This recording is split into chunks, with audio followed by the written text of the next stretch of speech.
Hello everyone, అందరికీ నమస్కారం. నేను మీ సింధుని. Passion and fashion by Sindhu ఛానల్కి మీ అందరికీ స్వాగతం. ఎవరైనా మన ఛానల్ని ఫస్ట్ టైం విజిట్ చేసినట్టయితే సబ్స్క్రైబ్ చేసుకోండి. కేవలం ఒక కప్పు ఓట్స్తో రెండే చుక్కల నూనె యూజ్ చేసి ఇన్స్టెంట్గా ఏదైనా ప్రిపేర్ చేయాలనుకుంటే దీనికంటే మించిన మంచి ఆప్షన్ ఇంకోటి ఉండదండి. రెసిపీ ప్రిపరేషన్ కోసం ఫస్ట్ ఒక కప్పు పౌడర్డ్ ఓట్స్ తీసుకున్నాను. పౌడర్డ్ ఓట్స్ అంటే ఏమీ లేదండి, ఓట్స్ని మిక్సీ జార్కి వేసి ఫైన్ పౌడర్ లాగా గ్రైండ్ చేసుకున్నది తీసుకున్నాను. పావు కప్పు బియ్యం పిండి, పావు కప్పు గోధుమ పిండి వేసి టేస్ట్కి సరిపడే సాల్ట్ అనేది వేసి ఈ 4 ఇంగ్రీడియంట్స్ని కూడా స్పూన్ హెల్ప్తో ఒకసారి బాగా కలుపుకున్నాను. మీరు ఏ కప్పుతో అయితే ఓట్స్ పౌడర్ తీసుకున్నారో అదే కప్పులో పావు కప్పు గోధుమ పిండి, పావు కప్పు బియ్యం పిండి తీసుకుంటే పర్ఫెక్ట్ టేస్ట్ అనేది వస్తుంది. ఇప్పుడు బాగా సన్నగా తరిగి పెట్టుకున్నటువంటి మీడియం సైజ్ ఉల్లిపాయ ముక్కలు వేసేసాను.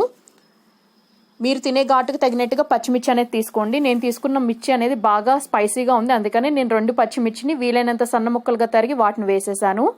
ఒక 1 టీ స్పూన్ వరకు కొత్తిమీరని బాగా సన్నగా తరిగి కాడలతో సహా వేసేసాను. ఒక 1 టీ స్పూన్ జీలకర్ర అనేది వేసి ఈ ఇంగ్రీడియంట్స్ అన్నీ కూడా ఫస్ట్ ఒకసారి బాగా మిక్స్ చేసుకోండి.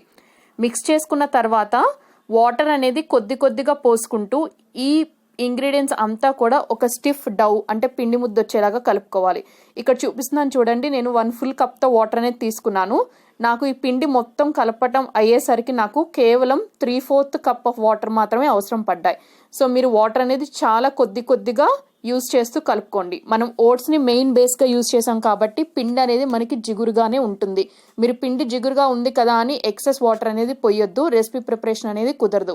సో పిండి ఇలా జిగురుగానే ఉంటుందండి. సో ఇలా స్టిక్కీ డౌ ప్రిపేర్ చేసుకున్న తర్వాత స్టవ్ మీద ఒక దోశ పాన్ పెట్టుకోండి. దాని మీదకి కొద్దిగా ఆయిల్, నేను ఈ వీడియో క్లిప్లో చూపిస్తున్నాను చూడండి, కేవలం ఒక 2 to 3 డ్రాప్స్ ఆయిల్ అనేది పోసి ఆ దోశ ప్యాన్ మొత్తం కూడా ఆయిల్ని స్ప్రెడ్ చేసేయండి. ఇప్పుడు ఒక చుక్క ఆయిల్ని మీ అరచేతులకు వేసుకుని 2 అరచేతులను కూడా గ్రీస్ చేసుకోండి. ఇప్పుడు ఈ పిండి మిశ్రమం నుంచి కొద్దిగా పిండి అనేది తీసుకుని ఫస్ట్ ఇలా బాల్ షేప్లో దాన్ని ఒత్తుకుని ఇలా ఫ్లాట్గా వడ షేప్లో దాన్ని ప్రిపేర్ చేసుకోండి. ప్రిపేర్ చేసుకున్న దీన్ని ఆ దోశ ప్యాన్ మీద పెట్టేసి రిమైనింగ్ పిండితో కూడా ఇంకొక 2-3 బాల్స్ అలాగే ప్రిపేర్ చేసుకుని ఇలా రౌండ్ వడల్లాగా చేసి వాటిని కూడా పెట్టుకోండి. సో మీరు తీసుకున్న దోశ ప్యాన్ సైజుని బట్టి ఎన్ని అయితే సరిపోతాయో అన్ని వడల్లాగా ప్రిపేర్ చేసుకుని దాని మీద పెట్టేసేయండి. పెట్టేసిన తర్వాత ఫ్లేమ్ని మీడియం టు హై అడ్జస్ట్ చేసుకోండి. మీడియం టు హై అడ్జస్ట్ చేసుకుని ఒక సైడ్ బాగా కుక్ చేసుకోండి. కుక్ చేసుకున్న తర్వాత అదర్ సైడ్కి ఫ్లిప్ చేయండి.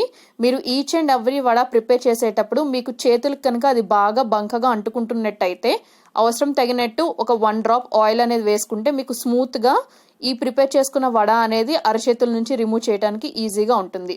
మీకు ఇలా అరచేతుల మీద ప్రిపేర్ చేసుకోవడం కష్టం అనుకుంటే ఏదన్నా ప్లాస్టిక్ షీట్ ఆర్ఎల్స్ మనం ఆయిల్కి ఇట్లాంటి వాటికి యూజ్ చేసే షీట్ వస్తుంది కదా, ఆయిల్ కవర్ ఇట్లాంటిది, సో దాని మీద అయినా సరే ఒక 1 to 2 డ్రాప్స్ ఆయిల్ అనేది పోసుకుని దాని మీద ఇలా వడల్లా చేసుకుని ఇమీడియట్గా వాటిని రిమూవ్ చేసి ప్యాన్ మీద పెట్టి అలా అయినా ప్రిపేర్ చేసుకోవచ్చు. ఇప్పుడు ఒక సైడ్ బాగా కుక్ అయిపోయింది అని అనుకున్న తర్వాత అదర్ సైడ్కి ఫ్లిప్ చేసుకోండి. మీకు మరీ పైన లేయర్ డ్రైగా అయిపోతుంది అని అనిపిస్తే ఒక 1 టీ స్పూన్ ఆఫ్ ఆయిల్, అంతకంటే తక్కువే పడుతుందండి, ఒక 1/2 టీ స్పూన్ ఆఫ్ ఆయిల్ని ఈ మూడిటికి నేను అప్లై చేశాను. అంటే హార్డ్లీ ఒక్కొక్క వడ మనకి ఫ్రై అవటానికి ఒక 2 డ్రాప్స్ ఆయిల్ మాత్రమే అవసరం పడింది.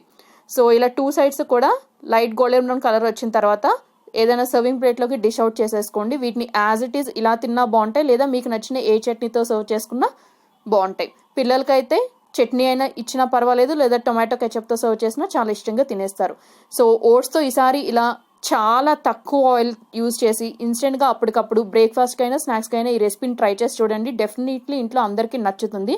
నేను తీసుకున్న క్వాంటిటీకి నాకు టోటల్గా ఇలా 8 పీసెస్ వచ్చాయండి. సో మీరు ప్రిపేర్ చేసే క్వాంటిటీకి తగినట్టు ఇంగ్రీడియంట్స్ రేషియో అన్నీ కూడా వేరీ చేసుకోండి. I hope you like this రెసిపీని తప్పకుండా ట్రై చేయండి. ట్రై చేసి మీకు ఎలా కుదిరిందో మీ ఫీడ్బ్యాక్ని షేర్ చేసుకోండి. వీడియో నచ్చితే వీడియోకి ఒక లైక్ ఇచ్చి మీ ఫ్రెండ్స్ అండ్ రిలేటివ్స్ కూడా షేర్ చేయండి. మన ఛానల్ని సబ్స్క్రైబ్ చేసుకోండి. పక్కనే ఉన్న బెల్ ఐకాన్ని కూడా యాక్టివేట్ చేసుకోండి. Thank you all very much.